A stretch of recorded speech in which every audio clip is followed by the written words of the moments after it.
Hey guys, thank you so much for clicking and watching this video. I'm back with my part 2 to my breast reduction surgery. Let's just go ahead and jump right on in. So I'm basically going to talk to you guys about my scars, what landed me back on bed rest, and what basically happens post-op. Oh, and by the way, if y'all hear my boyfriend at any time yelling, screaming, or doing whatever, he's playing Fortnite.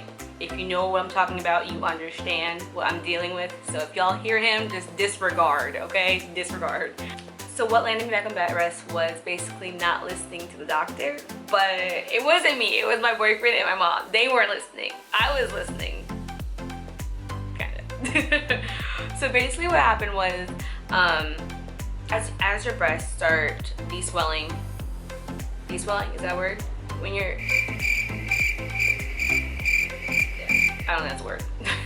But once your breasts start going down, so stop swelling, what happens is you're supposed to tighten your surgical bra. And like for instance, my surgical bra has like 3 different straps, like little fastens, and that's on the front and the back. So you're supposed to like fasten it each time, like, you know, like your breasts start, you know, stop swelling so much, to make sure it's tighter. And what was happening was that my boyfriend and my mom, they weren't tightening my surgical bra because I wasn't complaining that it hurt or that I had any problems. So like as my swelling went down, obviously my surgical bra fit better. So it's not like I started complaining about like how tight it is. I didn't really care. So they didn't do anything about that. So as I was like walking around the house, like getting up to pee, getting up to get food and stuff like that, what happened was my surgical bra was rubbing against my incisions and it started opening them up. And it opened up my incisions, my underneath and my, I call them like my T-strap incisions. So like the ones that go from the bottom of your breast to your areola. Those there completely opened up. And I didn't even feel it whatsoever because at that point my boobs were completely numb. So I had no idea what was going on. I had no idea that that was happening. I didn't feel any pain until one day my best friend came over and she was just like, "What's that?" And I was like, "What do you mean, what's that?"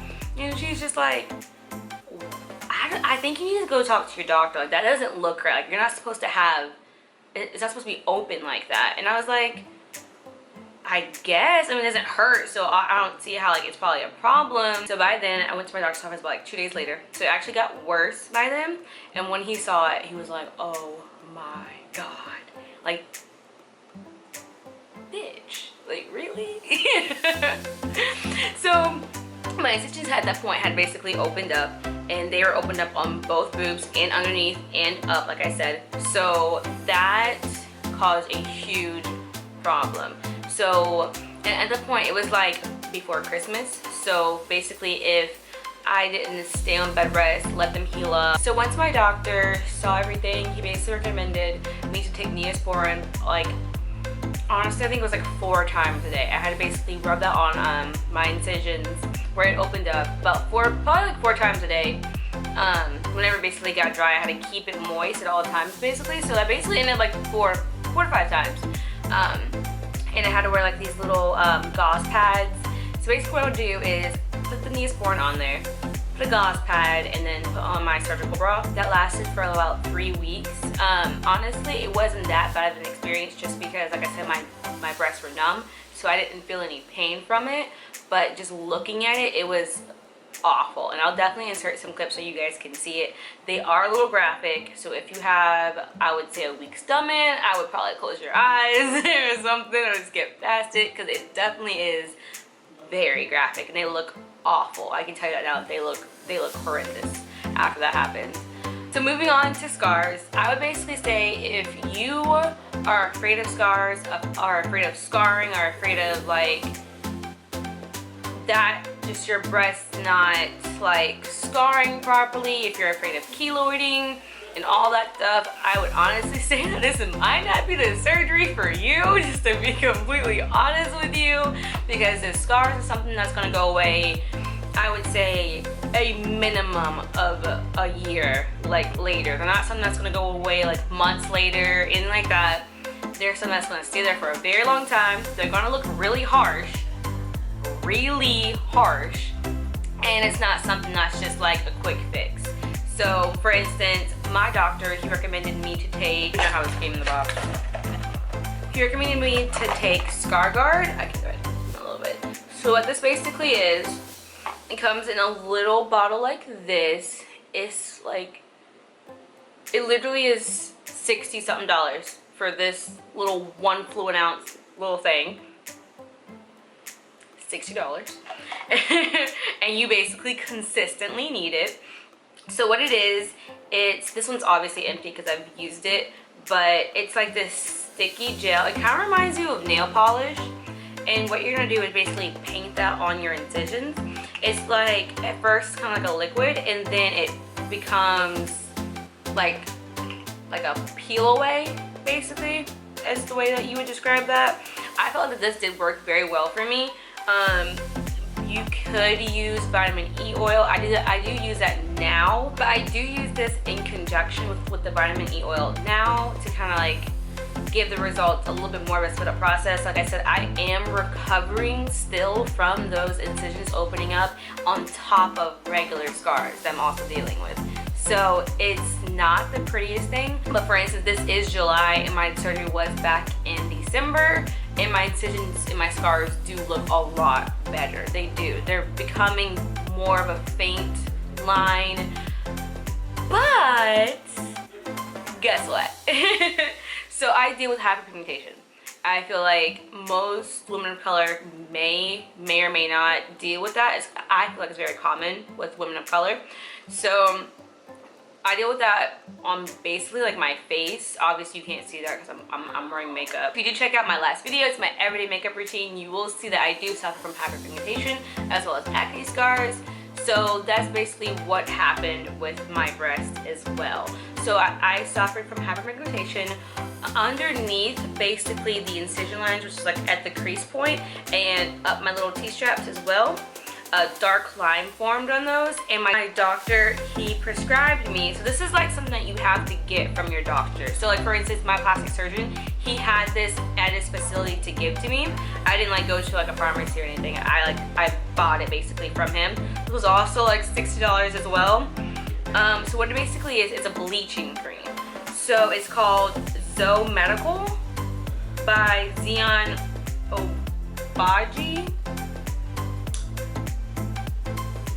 Just no, I did not say that right. But this is what it looks like.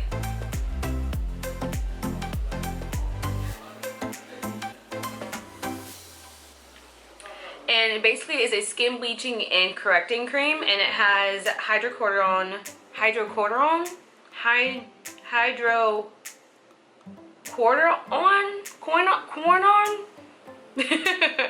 oh, you get the point. It has this in it, right here.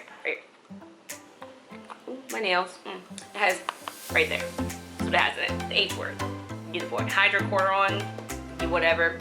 USP of 4%. So I use that. So basically what I do is I do a very small little like dab on my finger, and I apply that to my creases where I'm suffering from hyperpigmentation, and that has worked so well. Honestly, my scars have become so much lighter because of that. There is some areas, for instance, my sides, like right underneath my armpit where kind of like my drains were, those are still kind of dark. But other than that, everywhere else has lightened up so much ever since I started using that. As for vitamin E oil, I do use the Trader Joe's vitamin E oil. I can tell you now, I'm still kind of working with it. I feel like I haven't used it long enough to know if it's actually like helping or not.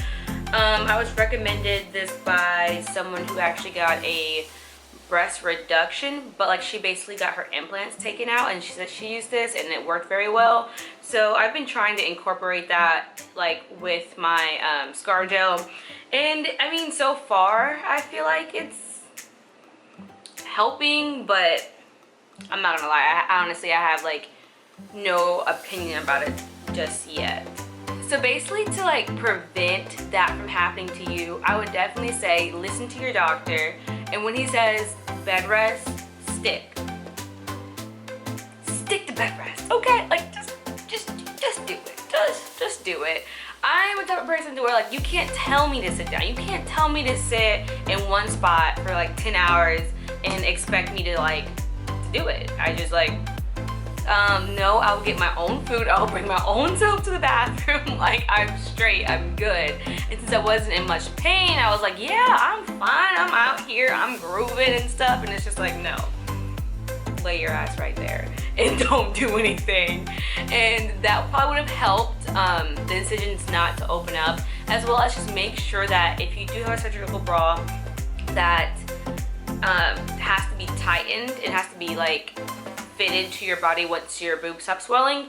Make sure that you do have someone to not only remind you, or you do it yourself, to keep on fastening the bra to make sure that it's tight so it's not rubbing on the incisions.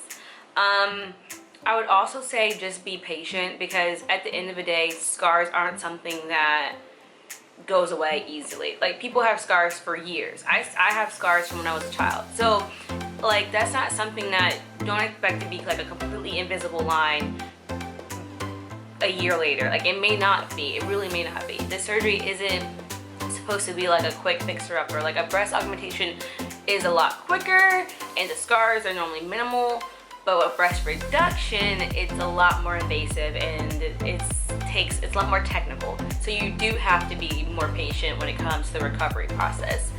But if you have any more questions, definitely go ahead and ask me in the comments below. But other than that, thank you so much. Bye, guys.